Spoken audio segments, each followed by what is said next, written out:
Watch TV, c'est la première chaîne high-tech et loisirs. Nous sommes maintenant devant le stand du Lombard. Nous sommes venus en fait interroger un auteur belge. Il en faut bien, quelques-uns. Absolument, donc Clark, qui va nous parler en particulier de sa dernière production, à savoir Dilemma.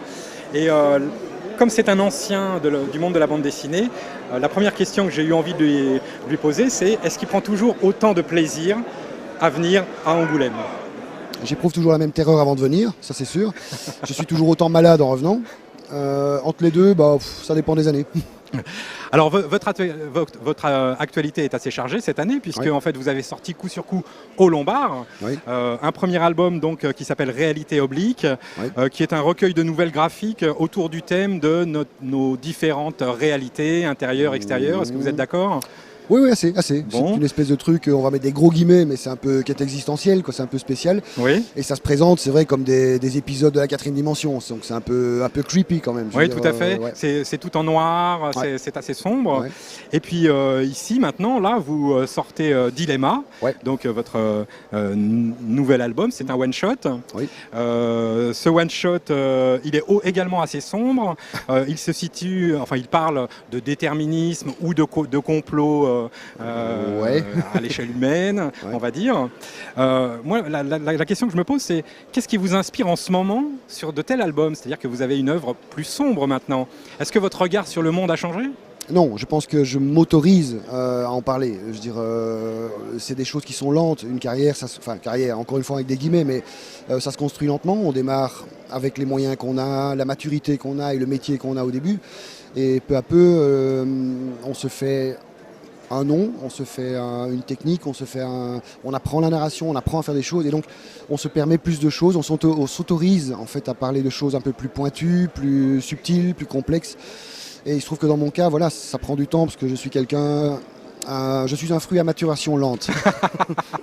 Mais ceci dit, vous êtes quand même passé d'un genre qui était quand même beaucoup plus léger, effectivement, lié à l'humour, souvent, oui, bien sûr. à maintenant Dilemma, qui est quand même beaucoup plus sombre, oui. Mais ces choses se nourrissent l'une de l'autre, c'est-à-dire que je mets parfois des trucs plus sombres dans mes usines, je mets parfois de l'humour dans des choses un peu plus graves.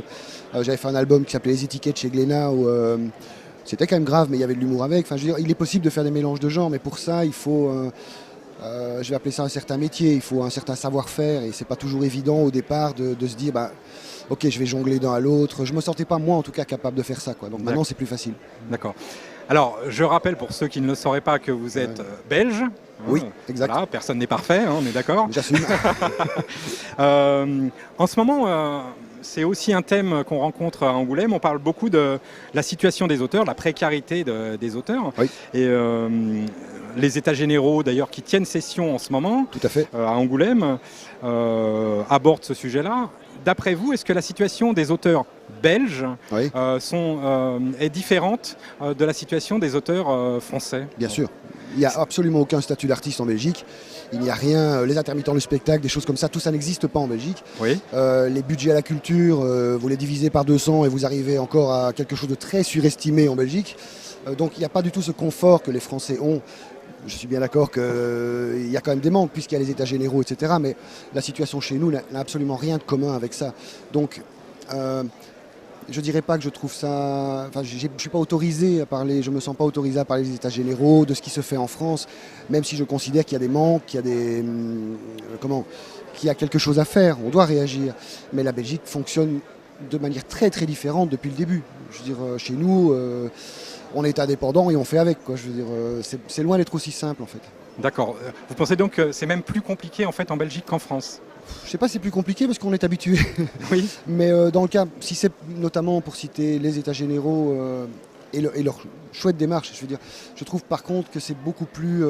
la récente étude qu'il y a eu en France, notamment sur l'argent généré par la culture, qui a abouti à des chiffres absolument phénoménaux, mais qui ne se voyaient pas parce qu'ils étaient tous générés de manière indirecte.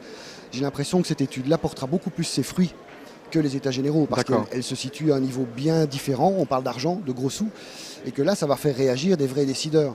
J'ai peur que les états généraux ne se frottent à un mur quelque part et arriveront très vite à leurs limites, même si l'action est tout à fait louable et mérite d'être faite.